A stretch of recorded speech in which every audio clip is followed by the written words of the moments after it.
We turn our attention to another interview on another network. I didn't think there were other networks. Anyway, Kamala Harris sat down for her first and only solo national interview. How brave of the campaign, with, of course, one of her top supporters at MSDNC, Stephanie Ruhle.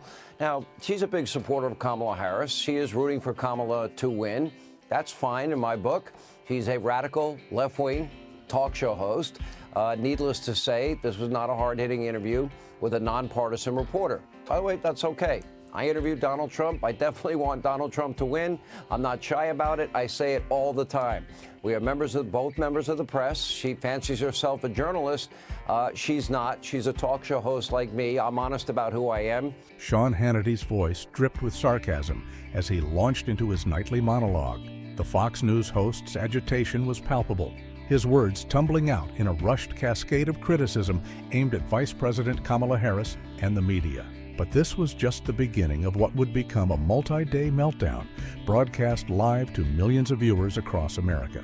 Hannity's demeanor, usually a mix of righteous indignation and calculated outrage, seemed different this time. There was an edge to his voice, a tremor in his delivery that suggested something had fundamentally shifted. As he railed against what he perceived as media bias, his words became more pointed, his accusations more severe. It was as if a dam had broken, releasing a torrent of pent-up frustration and anger. The host's fixation on Vice President Harris was evident from the start. He seemed particularly incensed by her interview with Stephanie Ruhle, a journalist he dismissively referred to as a radical left-wing talk show host.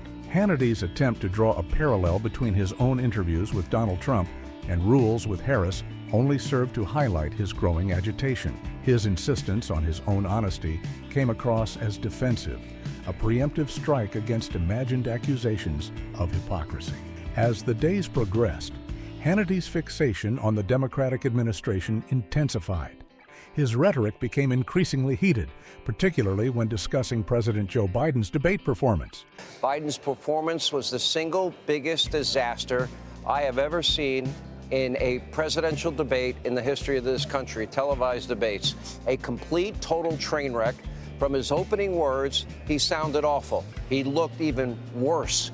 He was over-rehearsed. He continually lost his train of thought, mumbling, bumbling, stumbling, fumbling, dazed and confused.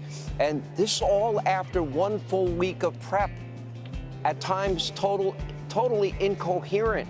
Hannity's voice trembled with excitement and disbelief as he continued. His eyes wide and gestures animated, he described Biden's debate performance with striking hyperbole. Phrases like single biggest disaster and complete total train wreck tumbled from his lips with increasing frequency. Clearly relishing what he saw as Biden's catastrophic failure, Hannity's description of the president as mumbling, bumbling, stumbling, fumbling had an almost gleeful, rhythmic quality. But beneath this apparent joy, a frenzied energy was building. Hannity's criticism wasn't just pointed, it was relentless and obsessive. As his monologue continued, it became clear this was more than political commentary. It was personal. Hannity then veered into conspiracy theory territory, suggesting a cover-up of Biden's alleged cognitive decline. Joe Biden did, in fact, see a neurologist at the White House on January 17th. Of course, we still don't know exactly why. A Parkinson's specialist has been frequently visiting Joe's White House. Still a big secret. This administration is rotten to the core. Their policies across the board have failed, and the American people, all of you, are suffering the consequences. As Hannity plunged into unsubstantiated claims about Biden's health, his tone turned conspiratorial.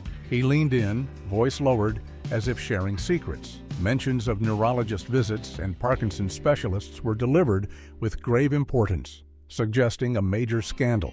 Abruptly, Hannity transitioned to condemning the entire administration. His declaration that it was rotten to the core was delivered with surprising vehemence, his face flushing as he accused them of failing across the board. Addressing viewers directly about suffering the consequences, Hannity displayed a mix of righteous anger and apparent concern, encapsulating his complex role as part provocateur, part protector.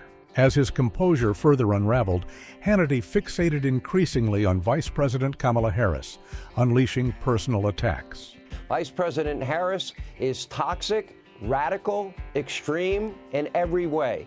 Even Joe Biden, at his very worst, is now polling better than Kamala Harris, and for good reason.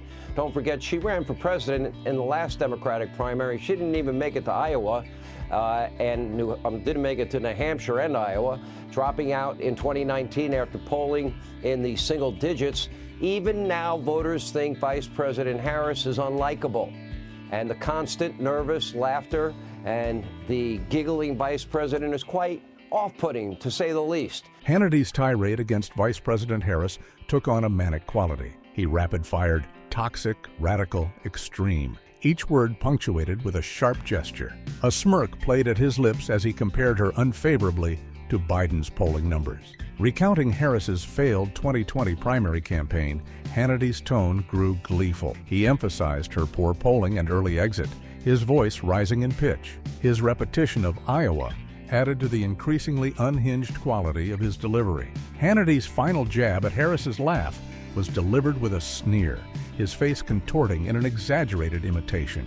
This moment of pure disdain revealed the depth of his antipathy towards the vice president. But Hannity's meltdown wasn't limited to individuals. He soon lashed out at the entire Democratic establishment, accusing them of orchestrating a coup.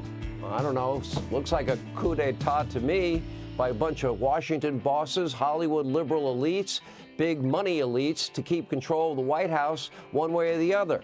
They all knew that Biden was a mess for years. Don't kid yourself. Well, they just don't like that they're going to lose. That's what it comes down to, and they hate Donald Trump. All of this is the biggest threat to democracy. What they're doing is the threat to democracy. Donald Trump is not the threat to democracy. Hannity's demeanor shifted dramatically as he began this segment. His eyes widened, gestures expanded, and his voice took on an urgent, almost frantic quality. He whispered, "Coup d'etat," as if revealing a dark secret, rattling off supposed conspirators, Washington bosses, Hollywood liberal elites, big money elites. Hannity's face reddened, particularly agitated by the word elites. His defense of Trump was abrupt and passionate, voice rising to a shout as he insisted Trump wasn't a threat to democracy. As Hannity's rant progressed, his speech became increasingly erratic, mirroring the very behavior he had been criticizing in others. He struggled to articulate his thoughts coherently. Vice President isn't just a bad politician. She is a radical, far-left Marxist socialist. Her record is horrendous. Her track record awful. As a senator, she co-sponsored a bill with Bernie Sanders that would force Americans into a socialized single-payer health care system. She also sponsored a bill to prohibit drilling for oil in the Pacific and Atlantic Ocean. Brilliant. Kamala even spearheaded efforts in the Senate to pass AOC's insane Green New Deal in 2020. At this point, Hannity's composure visibly slipped. His words ran together, sentences becoming fragmented. He rushed through labeling Harris a radical far-left Marxist socialist, cramming in negative descriptors. His recap of Harris's senatorial record was scattered, punctuated by a sarcastic brilliant and an exaggerated eye roll. Mentioning AOC and the Green New Deal particularly agitated him, his face flushing as he spat out, "Insane Green New Deal." Hannity's body language grew increasingly restless. He shuffled papers, his hands shaking slightly, eyes darting between camera and notes. The impression was of a man barely keeping his thoughts in order. As he neared his conclusion, Hannity's voice cracked with emotion, launching into a series of rapid-fire accusations. She needs to be held accountable for her role in this corrupt, dishonest administration and cover-up of Joe's cognitive decline. So does White House Press Secretary Karine Jean-Pierre, Circle Back Jen Psaki, everybody else involved. They're once again, all of them, caught in a major lie of historic proportions. And despite her denials, Joe Biden did in fact see a neurologist at the White House on January 17th. Of course, we still don't know exactly why. A Parkinson's specialist has been frequently visiting Joe's White House. Still a big secret. As Hannity entered the final stretch of his monologue, his composure crumbled. Words rushed out between gasps, punctuated by a fist pounding on the desk. His sneering reference to "Circle Back Jen Psaki" and accusation of a major lie of historic proportions were delivered with dramatic gestures. Returning to Biden's alleged neurological issues, Hannity's voice rose in pitch, his eyes wide and intense. The final whispered statement about a big secret was delivered conspiratorially, as if sharing confidential information with each viewer. As the segment ended, viewers were left stunned. Hannity's meltdown, spanning several nights, showcased the often irrational nature of contemporary political commentary, leaving his audience both shocked and bewildered. In the aftermath, social media buzzed with clips of Hannity's tirade, igniting debates about political discourse in America. Reactions were split. Some saw passionate defense, others a troubling sign of increasing polarization. For Hannity, the fallout was mixed. Core supporters praised his courage, while others, even in conservative circles, expressed concern over his extreme rhetoric. Questions arose about the toll of maintaining such a high-intensity persona. Ultimately, Hannity's meltdown served as a stark reminder of modern political media's volatility. It highlighted the fine line between passionate advocacy and unhinged ranting, raising questions about media figures' responsibility in shaping public discourse. In the high-stakes world of political commentary, the boundary between informing and inflaming had blurred, with potential consequences for American democracy.